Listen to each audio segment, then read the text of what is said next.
Okay, first I would like to thank you for inviting me to be part of the Global Signature Program Symposium today. The title of my discussion is Reducing the Impact of Misinformation, Local Questions, Global Recommendations. What I will do first is describe why I think the Global Signature Program is important, followed by a discussion of the strengths of the current research.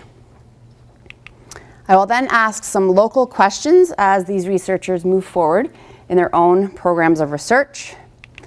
And then I will end with some global recommendations based on what I call the hat trick of conceptual change, focusing specifically on some of the research that I've done back in Montreal.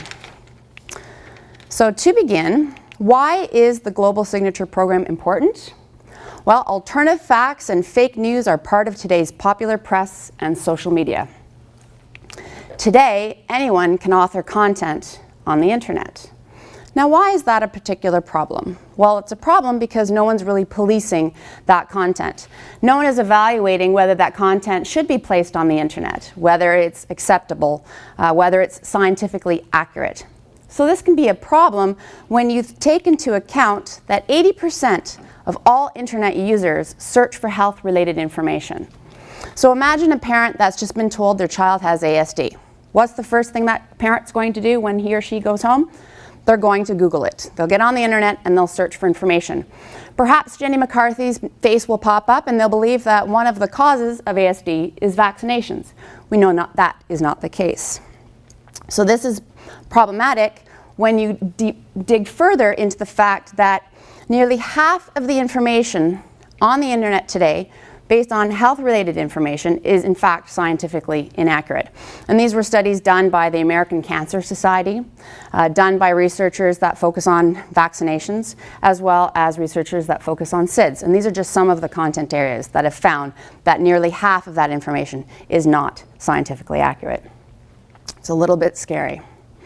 So what kind of effect does this have? Well, if individuals are not capable of evaluating the credibility of the sources or evaluating the accuracy of the information, this can have some serious implications for how people acquire, evaluate, and use knowledge.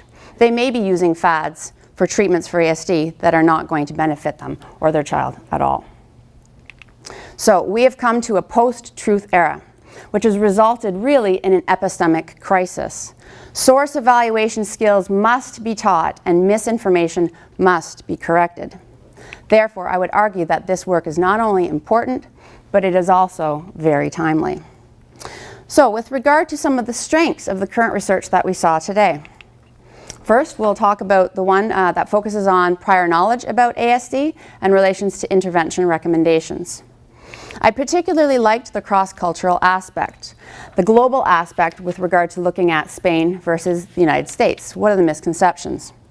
And then the local aspect, of course, looking at globally the United States, but specific also to Minnesota. I thought there was a very nice sample size of over 700 individuals that had participated in the sample. But what I particularly liked about this sample was that it wasn't the Psych 101 graduate or undergraduate students participating in this research. This is what I would call the parent population. The average age was 44, 45 years of age. These are people that are likely to have children, and some of them possibly even had children with ASD. So these are the kinds of people we need to be targeting to assess what the misconceptions are. I also like the fact that there was a broad range of possible causes presented to the individuals, potential controls or fads to assess whether they bought into those misconceptions. And I also appreciated that in the second phase of the research that Dr. Trevors applied a cluster analysis based on a causal confidence score. So do you believe this to be a cause of ASD, and how confident are you? So you could really assess and tweak the different kinds of groups that would then go on to make those recommendations. So I thought that was a particularly strong aspect of the study. For the second study, reducing the impact of misconceptions, again, we saw a really good sample size. So I think the State Fair is a nice feature that the U of M has for researchers wanting to branch out beyond the Psych 101 population. Okay, I also saw that it was, again, a mixed demographic. So again, the parent population, average age of 45. So this is a good thing to see. I also appreciated the fact that the majority of them, 66%, said they knew someone with ASD. So potentially, again, a family member. So these are the kinds of individuals you want to be assessing what their misconceptions are and whether we can change those misconceptions. Because as I will discuss later on, it's especially those families that have children with ASD, they're emotionally invested in this. And so they're going to have a very different perspective on what it's like to have someone with ASD in the family. And I also appreciated the fact that there was a complete counterbalance of treatment status. So you had facts versus fads, and that was counterbalanced with either a credible or an incredible source. I am curious about who the celebrities were, of course. That really would matter. And what really impressed me the most about this particular study was that it really was just a simple experimental manipulation, telling individuals, look, there may be a credible source and an incredible source. Pay attention to that information. And although there's not a huge social impact, we wanted to see, obviously, the ratings go down to 0, there was still a large effect size on credibility ratings and a moderate effect size on approval ratings. I wasn't expecting to see any effect on approval ratings, but there was in fact a moderate effect for that particular condition. So I was impressed by that. With regard to some local questions, so in moving forward, what to think about. For the first study, I noticed that Spain, the sample from Spain, was far less educated than the sample from the United States. So when we break it down into percentages, we have about 42.8% from Spain that had a high school diploma or less. When we compare that to the US sample, we're looking at anywhere from 62% for the global United States sample, and then specific to Minnesota, 67% had a bachelor's degree or higher. So you have a real imbalance between Spain and the United States with regard to their level of educational attainment. So my question then, is that a particular confound? Does level of educational attainment predict the misconceptions that you have about the causes and treatments of ASD? It may be a confound. So I think that it's not necessarily a fair cross-cultural comparison. I think you have to equate level of educational attainment before you can make those kinds of decisions if there are cross-cultural differences in misconceptions. I would also be curious to know what other cultural misconceptions that might arise with regard to links to ASD. I know in my own research with regard to misconceptions about vaccinations, we've done research across different cultures, let's say in Japan, in Chile, in South America, United States, and Canada. And Asian versus the Eastern cultures versus the Western cultures do have different misconceptions, and I think that is something that we have to take into consideration. So broadening beyond Western cultures, since Spain would be considered a Western culture, what are some other types of cultures, and are there misconceptions that vary across those cultures? And then I would be really interested to see what are some of the misconceptions that parents have that have children with ASD. They're probably going to have a very different profile, and I think that's something that we want to target because they're the ones that we really need to make a difference, right? Or we need to make those differences. With regard to reducing the impact of misconceptions, as Veronica noted, the sample was primarily white and well educated. Does ethnicity or race play a factor? Is this an important factor, or does level of education again play a factor? Would you see differences? Perhaps not, but that's something that we need to take into consideration. What about participants' prior knowledge about ASD? That was something that wasn't controlled for in the analyses. And so I wonder, would there be differences as a function of whether you have a higher level of prior knowledge about ASD versus a lower level of prior knowledge? If I have a simple manipulation, would it be more powerful for individuals with less prior knowledge or with individuals with more prior knowledge? We don't know, but I think that's an important question. So would prior knowledge moderate the effects of the treatments on credibility and approval ratings? I think that's an important question to pursue. There may be larger differences between groups as a function of prior knowledge. Now, with regard to global recommendations, I think globally, individuals need better skills training on source evaluation in general. Not just for source evaluation with ASD, but for all of the topics that you think that are out there that when we look at the internet, misinformation all over about a lot of different topics, like genetically modified foods or vaccinations or climate change. These are the kinds of things we need to target at a global level. But back to specifics about ASD, I think in order to change individuals' misconceptions, we need to take into consideration the hat trick of conceptual change. And this includes, what are the message characteristics? Okay? What do those message characteristics need to look like in order to foster conceptual change? We also need to take into account discrete emotions. As I mentioned before, individuals who have children with ASD are probably very emotionally invested. Okay? There's emotional baggage that we need to take into consideration. People get very upset just when we start having conversations about vaccinations. So these emotions may or may not interfere with changing conceptions. And we also need to take into account prior attitudes. So when we take a look at the intersection of these three different facets, let's look first at message characteristics and emotions. So here I have the correct model. Okay, we have a refutation text that includes three causal explanations.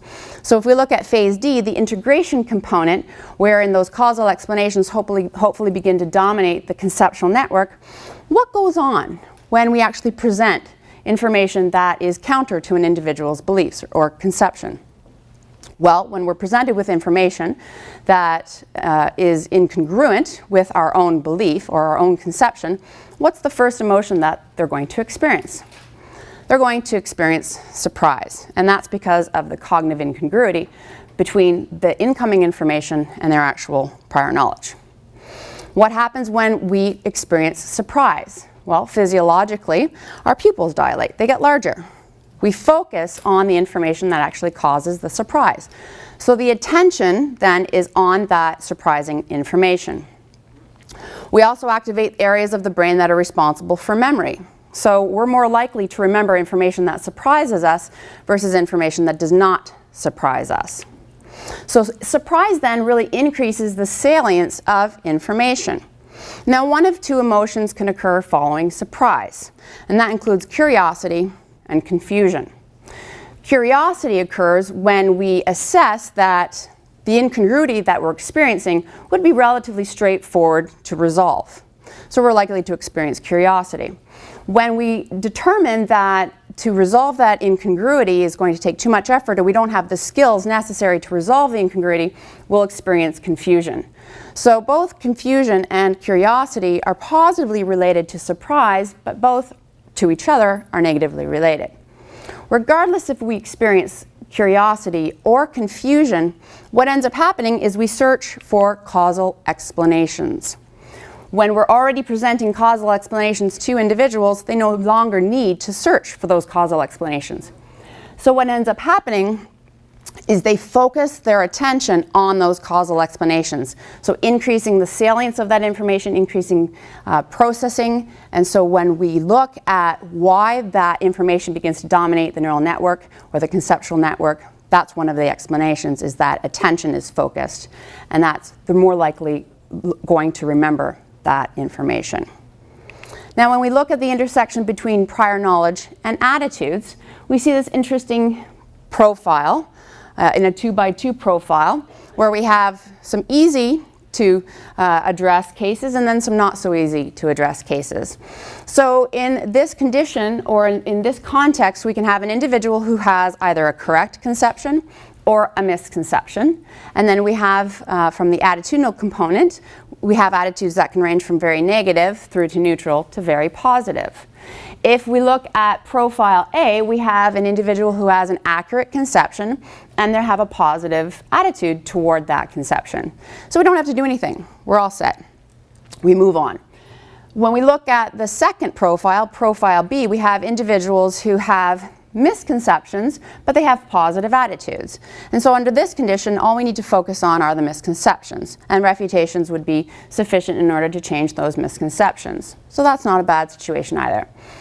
Then we have the third condition, profile C, where we have an accurate conception, but we have negative attitudes. Now, why might that be problematic? Well, imagine that a parent understands what some of the treatments are, but they have a negative attitude toward those treatments. And they may not want to adopt one of the treatments that would be effective for their child. And so we want to change their attitudes towards more positive so that they'd be more amenable to using those treatments or trying those treatments. Then we have the last condition, which is the most challenging condition. And that's an individual who has a misconception as well as negative attitudes. And so what we need to do is we need to focus on both, changing attitudes as well as changing misconceptions. So this is, in fact, the most difficult. Now, why would it be difficult to change the misconceptions and the negative attitudes? When we look at it, research-wise, we find that negative attitudes result in a greater resistance to conceptual change because of the negative emotions that they're experiencing. Not confusion, but specifically anxiety, fear, and anger. Once those emotions are experienced, they dig their heels in, they're resistant to change. They don't want to change their position. In fact, they may even deepen their beliefs and deepen their negative attitude toward whatever the conception is. So this is problematic. So we have to change attitudes to be more positive in order to foster positive emotions, in order to result in greater conceptual change. And in our own research, we have looked at the intersection with all of these three. So looking at message characteristics, misconceptions, as well as attitudes, which we call the hat trick of conceptual change. So what we did was, this was a study done with GMOs, and we've done some stuff with vaccinations as well. We're currently analyzing the data. But from the GMO, genetically modified foods, or GMO organisms, what we find is that majority of people have negative attitudes to neutral attitudes towards GMOs.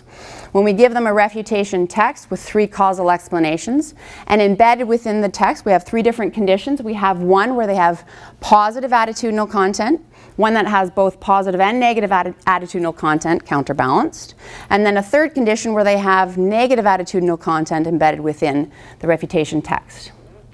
What we find is that individuals, when given the pro-attitudinal or positive attitudinal content, they experience more positive emotions and fewer negative emotions, are then likely to become more positive in their attitudes. So we saw a shift from negative attitude to neutral to positive in their attitudes, and this results in the most conceptual change. So we use this as a moderated mediation model.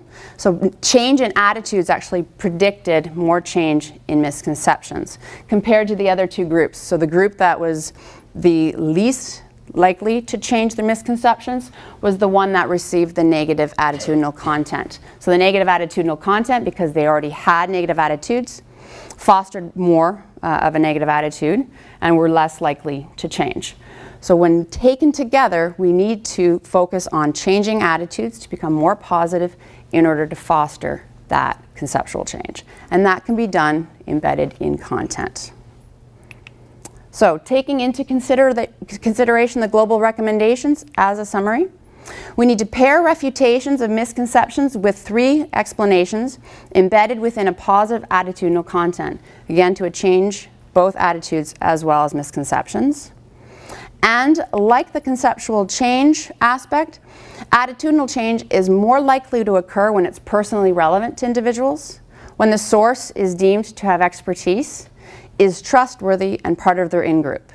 But we must be able to teach individuals to assess who is credible and be able to identify what's evidence-based and what's not. So that when people, like experts, who decide to branch off and go their own direction and present things that are not scientifically accurate, people are able to judge that and make decisions that'll help them instead of hurt them.